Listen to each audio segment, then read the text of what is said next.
US census bureau की एक research के अकॉर्डिंग आर्ट स्कूल के ग्रेजुएट्स यानी कि जो परफॉर्मिंग आर्टिस्ट जैसे कि सिंगिंग, डांसिंग, पेंटिंग जैसे फील्ड में कोर्सेज जो भी कर रहे हैं, आर्ट सीखने वाले लोग, कला सीखने वाले लोग कोर्सेज करने के बाद केवल 10% ही रियल आर्टिस्ट बन पा रहे हैं, उससे कमा पा रहे हैं या फुल टाइम अपना पैशन फॉलो कर पा रहे हैं, उससे खर्चा चला पा रहे हैं, घर चला पा रहे हैं, जो कोर्स में पैसा लगाया है उसे वसूल कर पा रहे हैं। बाकी के 90% को अपने बिल्स पे करने के लिए, खर्चे चलाने के लिए दूसरी नौकरी करनी पड़ रही है जो पसंद नहीं है। वो अपने पैशन से नहीं कमा पा रहे हैं और उनका आर्ट उनकी हॉबी बनकर रह गई है।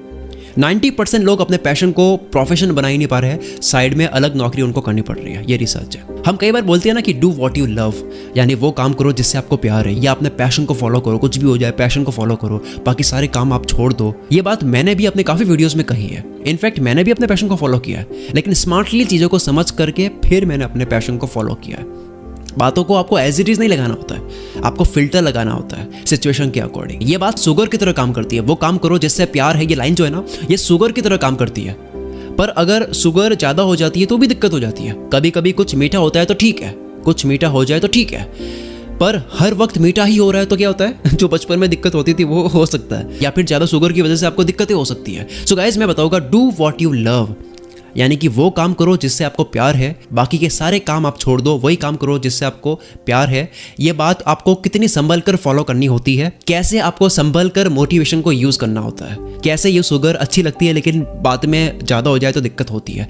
शुरू में जो रिसर्च मैंने बताई थी, 90% लोग अपने पैशन से कमा नहीं पा रहे हैं। कोई सिंगिंग या डांसिंग सीख रहा है तो साथ में उसको कोई और जॉब करनी पड़ रही है घर चलाने के लिए, तो क्या ये गलत है?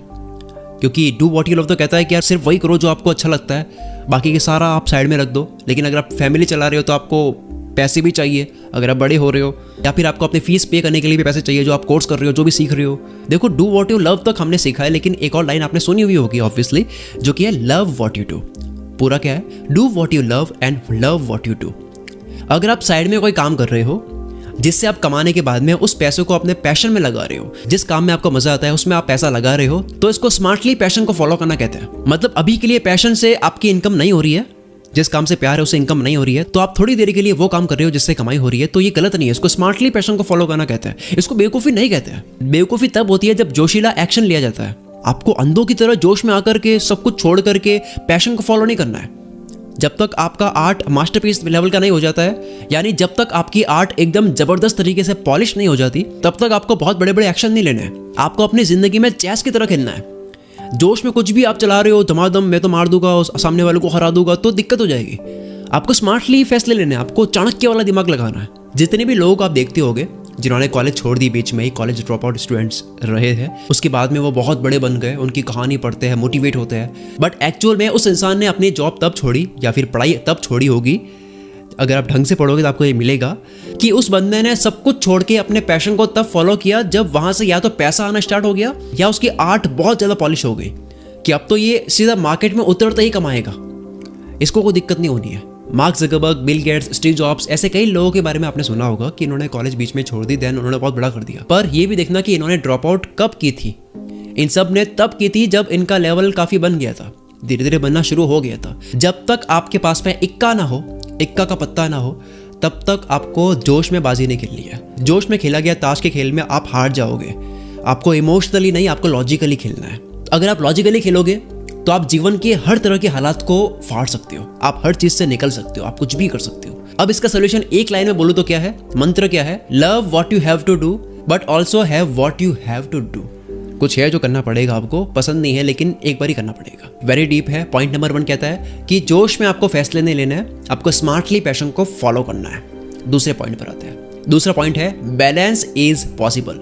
बहुत लोग सोचते हैं कि अगर कोई और जॉब कर ली, कोई और काम कर लिया तो पैशन से कनेक्शन टूट जाएगा, मगर ऐसा नहीं होता है। ऐसा बहुत सारे एग्जाम्पल्स है, ऐसे बहुत लोग और सक्सेसफुल लोग एग्जाम्पल्स है जो अभी मैं आपको देने वाला हूँ, जिन्होंने 2 काम करे, बैलेंस बना के करा। उन्होंने पहला कोई काम करा, देन वो सक्सेसफुल हो गए। नवाजुद्दीन सिद्दीकी ने एज ए सिक्योरिटी गार्ड काम किया था। अक्षय कुमार ने as a chef and waiter का काम किया था बैंकॉक में। एक्टर देवानंद ने एज ए सेंसर ऑफिस में क्लर्क का काम किया था। ग्रेट एक्टर बोमन ईरानी ने मुंबई की ताज होटल में एज ए वेटर काम किया था। आयुष्मान खुराना ने एक्टर बनने से पहले रेडियो चौकी और वीडियो चौकी का काम किया था। सो ये सारे एग्जांपल्स ये बताते हैं कि यार बैलेंस जो है वो पॉसिबल हो सकता है अगर आप बनाते हो तो अच्छे से, smartly. Point number 3, arrogance of passion. ये बड़ा इंटरेस्टिंग है।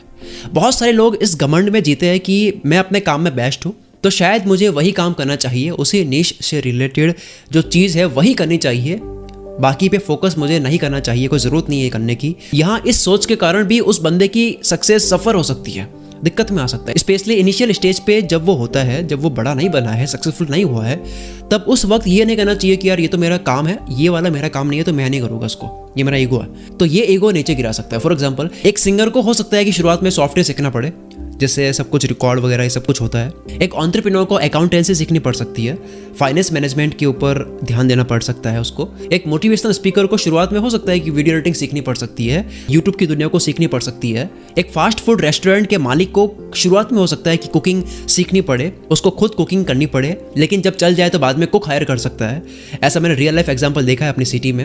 एक वेबसाइट डेवलपर को हो सकता है कि वेबसाइट बनाने के बाद में उसको डिजिटल मार्केटिंग, SEO ये सब सीखना पड़े ताकि वो सेल्स ला सके, उसके बाद में बंदे बाद में हायर कर सके। मैंने काफ़ी ऐसे फिल्म के डायरेक्टर्स देखे हैं जिनको वीडियो एडिटिंग नहीं पसंद, लेकिन उनको करनी पड़ रही है क्योंकि एडिटर को हायर करने का बजट नहीं था, तो पहले करना पड़ा, सीखना पड़ा सब कुछ, देन उसके बाद में एडिटर्स हायर हो गए जब काम बड़ा हो गया। मुझे भी वीडियो एडिटिंग इतनी पसंद नहीं है, लेकिन इतनी पसंद नहीं है, तो मुझे भी सीखनी पड़ी, खुद करनी पड़ी, उसके बाद में मैंने टीम बनाई। अब इसमें एक गोल्डन चीज छुपी हुई है जो मैं अपने एक्सपीरियंस से बोल रहा हूँ कि जब आपका बजट नहीं होता है, क्योंकि मैंने भी बजट नहीं था तो खुद से वीडियो एडिटिंग करी है, वेबसाइट बनाई है, फोटोशॉप पे काम किया है, वेबसाइट के लिए काम किया है, कोडिंग सीखी है, अपने फिल्म की डायरेक्शन भी करी है शुरुआत में, तरह तरह के सॉफ्टवेयर खुद से सीखे हैं जो पता नहीं कितने महीनों लगते थे सीखने में ढंग से, लेकिन उसमें काम करा है। तो उसके बाद में होता यह है कि जब आप उसके लिए बंदा हायर करते हो, तब आप जो हायरिंग करते हो वो आप बहुत अच्छी करते हो, तब आपको काम की समझ होती है, कोई आपको बेवकूफ़ नहीं बना सकता, आपने वो काम करा है क्योंकि। तो जब आप शुरुआत में सारे काम करते हो तो इसकी एडवांटेज ये है कि बाद में आप हायर करते हो तो बहुत अच्छी हायरिंग करते हो, सारे अच्छे लोग आप अपने टीम में लाते हो। वो एंटरप्रेन्योर काफ़ी भारी पड़ेगा जिसके एम्प्लॉयज़ के सारे काम वो खुद भी कर सकता है, वो खुद भी करना जानता है, लेकिन वो खुद इसलिए नहीं कर रहा है क्योंकि उसके पास वक्त नहीं है, वो केवल वक्त बचाने के लिए ऐसा कर रहा है, ना कि इसलिए कि उसको करना आता नहीं है। तो नंबर 3 कहता है कि आपको वो काम भी करना पड़ सकता है जो आपको पसंद नहीं है, अगर आपको पैशन को फॉलो करना है तरीके से। Number 4, don't live in a bubble. ये पॉइंट क्या कहता है कि ऐसी कोई जॉब नहीं है जहां आपको 100% डू व्हाट यू लव वाली फील आएगी, आपको एक एक चीज़ में लगेगा कि यार मैं वो काम कर रहा हूँ जो मुझे पसंद है। हर जॉब में कम से कम एक एलिमेंट, चाहे वो छोटा हो सकता है, लेकिन एक एलिमेंट तो ऐसा होता ही है जो आपको पसंद नहीं है and you hate it, but आपको करना होगा क्योंकि उसके करने की ही वजह से आपको जो काम पसंद है उसमें हेल्प हो रही है। नहीं पसंद तब भी आपको करना होगा because the rest of it you love doing, बाकी की चीज़ें आपकी जो है वो आपको पसंद है। एक सर्वे में ऐसा भी देखा गया जिसे जानकर मैं खुद वाकई में बहुत हैरान हुआ, ये पढ़ करके, ये जान करके, कि 10 से 15 सालों तक अपने पैशन को पैशनेटली फॉलो करने के बाद भी लोग उससे बोर हो गए और उन्होंने कोई और पाथ चूज कर लिया, रास्ता ही बदल दिया उन्होंने। So don't completely depend on what you love, जो आपको पसंद है उस पर पूरा डिपेंड मत हो जाओ। Of course you should follow your passion, करो पैशन को follow, but also have plan B, आपका प्लान बी भी होना चाहिए। एक नई थ्योरी के मुताबिक ये 100% सच नहीं है, ये बस एक थ्योरी है कि हैप्पीनेस और पैशन फॉलो करने में कोई डायरेक्ट कनेक्शन नहीं है, यानी कि आप पैशन फॉलो करने के बाद भी खुश रहोगे इसकी कोई गारंटी नहीं है, कोई ज़रूरी नहीं है। वो इंसान भी खुश रह सकता है जो वो काम कर रहा है जिसमें उसको खुशी नहीं है,